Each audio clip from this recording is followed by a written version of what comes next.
Hello साथियों, एक और नई वीडियो में आप सभी का स्वागत है। अपन बात कर रहे थे ब्लड ग्रुप के बारे में। अपन थोड़ी बहुत चर्चा की थी, बेसिक नॉलेज देखा था किस प्रकार से होता है। ठीक है।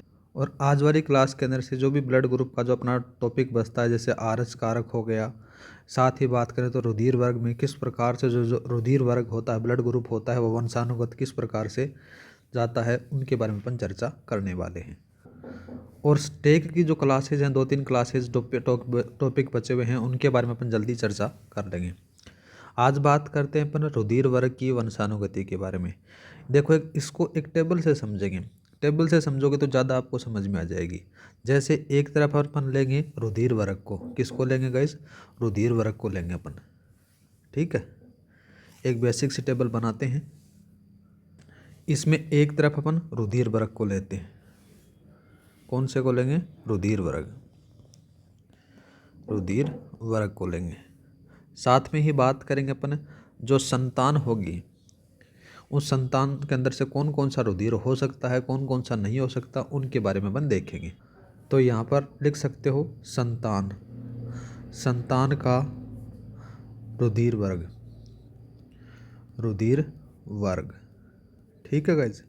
तो देखो, एक तरफ तो हो सकता है, हो सकता है। दूसरी तरफ अपन लिखेंगे नहीं हो सकता, नहीं हो सकता। इस टेबल को याद कर लोगे तो आराम से आपकी सारी चीज़ें डाउट क्लियर हो जाएगी। पहला बात करते हैं, अगर ए रुधिर वर्ग वाला है, ए का ही माता है, ए की ही पिता है। ठीक है। तो इसके अंदर से क्या होता है, कौन कौन सा हो सकता है? या तो ए ब्लड ग्रुप होगा या फिर ओ हो सकता है। इसमें कौन सा नहीं हो सकता गाइज? इसमें बी ब्लड ग्रुप नहीं हो सकता और ए बी नहीं हो सकता। नेक्स्ट बात करते हैं, नेक्स्ट आ जाता है ए और बी वाला। ए और बी का जो कॉम्बिनेशन मिलकर आपको देगा, तो एक तो ए दे सकता है, बी हो सकता है, ए बी हो सकता है और ओ हो सकता है। कौन सा नहीं हो सकता? कोई सा भी नील यहाँ पर आपको लिखना पड़ेगा, क्योंकि सारे ब्लड ग्रुप यहाँ पर आ जाते हैं। नेक्स्ट बात करते हैं, एक तो ए है और एक ए बी है। कौन सा है गाइज? एक तो ए है और एक ए बी है। इनके अंदर से कौन कौन सा मिलेगा आपको? एक तो ए मिलेगा, एक बी मिलेगा और एक ए बी मिलेगा। कौन सा नहीं हो सकता? ओ नहीं हो सकता। ठीक है गाइज। इसी के साथ में बात करते हैं ए का ओ के साथ में। इनमें कौन कौन सा हो सकता है? ए भी हो सकता है और ओ भी हो सकता है। कौन सा नहीं हो सकता? तो बी वाला नहीं हो सकता। बी जिसके साथ में, एक तो बी अकेला नहीं होगा और एक ए बी होता है, वो नहीं हो सकता। ठीक है गाइज। नेक्स्ट बात करते हैं, जैसे बी वालों के बारे में बात करते हैं। बी की माता है, बी का ही पिता है, तो या तो बी हो सकता है और ओ हो सकता है। कौन सा नहीं हो सकता? जिसके साथ में ए आता है वो नहीं होगा। ए और ए बी ब्लड ग्रुप यहाँ पर नहीं हो सकता। आगे इस टेबल को अपन कंटिन्यू करते हैं।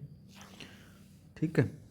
एक तरफ से ब्लड ग्रुप, एक तरफ से हो सकता है, एक तरफ से नहीं हो सकता, उनके बारे में अपन चर्चा कर रहे हैं। कहाँ तक देख लिए? बी वाला देख लिया अपने। अब कौन सा बचा? बी और ए बी वाला बचा। इसके अंदर से कौन कौन सा नहीं हो सकता? हो सकता है ए होगा, बी होगा और ए बी होगा। ठीक है गाइज। ओ नहीं हो सकता। फिर बात करते हैं, जैसे ए बी माता है और ए बी पिता है, दोनों का ब्लड ग्रुप यही आ जाता है। तो कौन कौन सा हो सकता है गाइज? ये याद रखना, इसमें ए हो सकता है, बी हो सकता है और ए बी हो सकता है। ओ ब्लड ग्रुप होता है वो यहाँ पर नहीं मिलेगा आपको। एक और बात करते हैं इसी के साथ में, जैसे मैंने ले लिया बी और ओ ले लिया, तो यहाँ पर बी होगा और ओ हो सकता है। कौन सा नहीं हो सकता? ए और ए बी वाला नहीं हो सकता। नेक्स्ट बात करते हैं, जैसे ए बी ब्लड ग्रुप है, ए बी ब्लड ग्रुप के साथ में ओ वाला है, जिसमें माता पिता आ गए। माता पिता का ब्लड ग्रुप ए बी और ओ है, तो इसमें संतान के अंदर से ए बी हो सकता है, ए और बी दोनों हो सकते हैं। और कौन सा नहीं हो सकता? ए बी नहीं हो सकता और ओ नहीं हो सकता। आगे बात करते हैं, अगर किसी माता पिता के अंदर से ओ ब्लड ग्रुप हैं, तो ओ वाला ही संतान उत्पन्न होगी। कौन सा नहीं हो सकता? ना तो ए होगा, ना ही ए बी होगा और ना ही बी होगा। इस प्रकार से संतान उत्पत्ति होती है, उनके अंदर से ब्लड ग्रुप पाया जाता है। उम्मीद करता हूँ कि आपको समझ में आ गया होगा। अब बात करते हैं अपन आरएच कारक के बारे में। तो यहाँ पर हेडिंग लिखो, आरएच कारक। आरएच कारक या फिर इसको बोला जाता है आरएच एंटीजन के नाम से भी जाना जाता है। ठीक है, इसकी खोज किसने की थी, उस खोज के बारे में बात करें तो एक वैज्ञानिक का नाम आता है कार्ल लैंड स्टीनर ने। इन महाशय के द्वारा खोज की जाती है। इसका एक और सहयोगी था, नाम था उसका वीनर। ठीक है, इन दोनों के द्वारा आरएच कारक की खोज की जाती है। कब की गई? 1940 में की गई। कब की गई? 1940 में। किस में खोज की गई?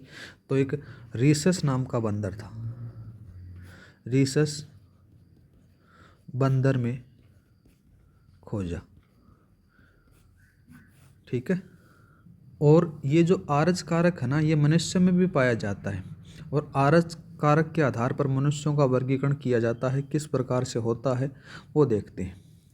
तो देखो, वर्गीकरण, इस वर्गीकरण के बारे में अपन बात करते हैं तो वर्गीकरण दो प्रकार से किया जाता है, एक तो पॉजिटिव होता है, एक नेगेटिव होता है।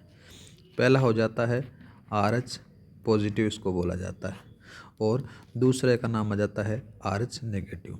आरएच पॉजिटिव किसके अंदर से कहेंगे? जिन मनुष्य के अंदर से जो आरबीसी में आरएच एंटीजन उपस्थित होता है उसको अपन पॉजिटिव कह देंगे, और जिसमें अनुपस्थित होता है उसको नेगेटिव कहा जाता है।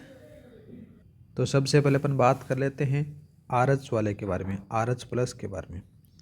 आरएच प्लस है या फिर आरएच पॉजिटिव है, इसके अंदर से क्या होता है कि किस प्रकार से जो रुधिर होता है उस रुधिर का अपन आदान प्रदान कर सकते हैं। ये ज़्यादा कंडीशन ज़्यादा आपको सीरियस देखने को नहीं मिलेगी, लेकिन ये जो कंडीशन है ये बहुत ज़्यादा कंडीशन आपको देखने को मिलती है। क्रिटिकल है, इसका वंशानुगत होना बहुत ज़्यादा देखा जाता है। तो अपन सबसे पहले बात करेंगे जो इम्पोर्टेंट है आरएच नेगेटिव के बारे में। आरएच नेगेटिव क्या चीज़ है? देखो, इसके अंदर से जो है इस एंटीजन की वंशानुगति आपको देखने को बहुत ज़्यादा लक्षण है वो बहुत ज़्यादा देखने को मिल जाते हैं।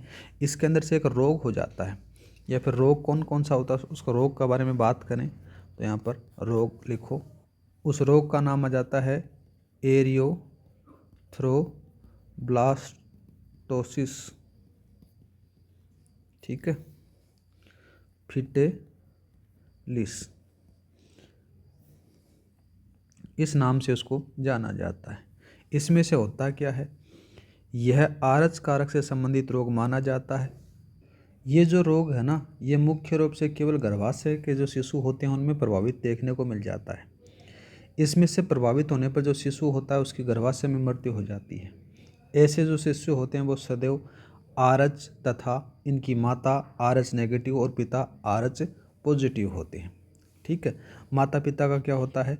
माता होती है वो आरएच नेगेटिव होती है और पिता होता है वो आरएच पॉजिटिव होता है।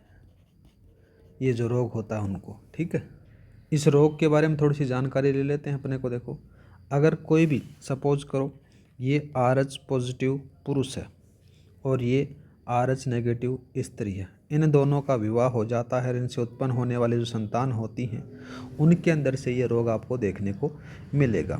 ठीक है, अब इसमें होता क्या है? देखो, जैसे भ्रूणावस्था के अंदर से जो परिवर्तन काल में भ्रूण की आरबीसी से आरएच कारक और या फिर एंटीजन जो होते हैं वो प्लेसेंटा से होकर माता के रुधिर में पहुंच जाता है, और बाद में क्या होता है?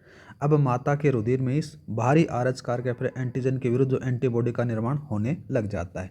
पहली जो संतान होती है उसको कोई भी साइड इफेक्ट आपको देखने को नहीं मिलता है, लेकिन प्रॉब्लम कब आती है? जब दूसरी संतान होती है तब आपको ये प्रॉब्लम देखने को मिल जाती है। अब इस रोग का उपचार भी कुछ तो होता होगा, तो इस उपचार के लिए क्या होता है?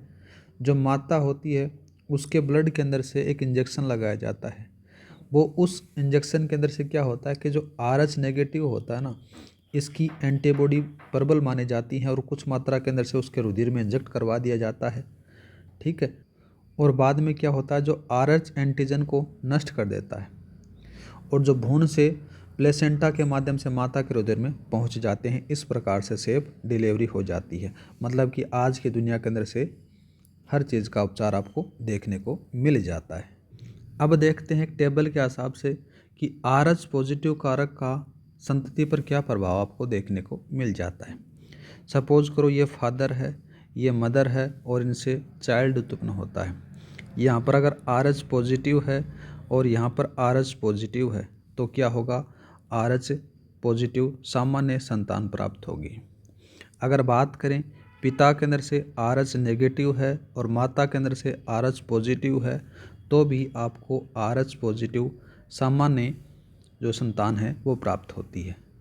या फिर बात करें एक और केस आ जाता है जिसमें RH पिता है माइनस का और RH नेगेटिव ही माता है, तो इनसे जो संतान होगी वो भी नॉर्मल होगी, RH नेगेटिव।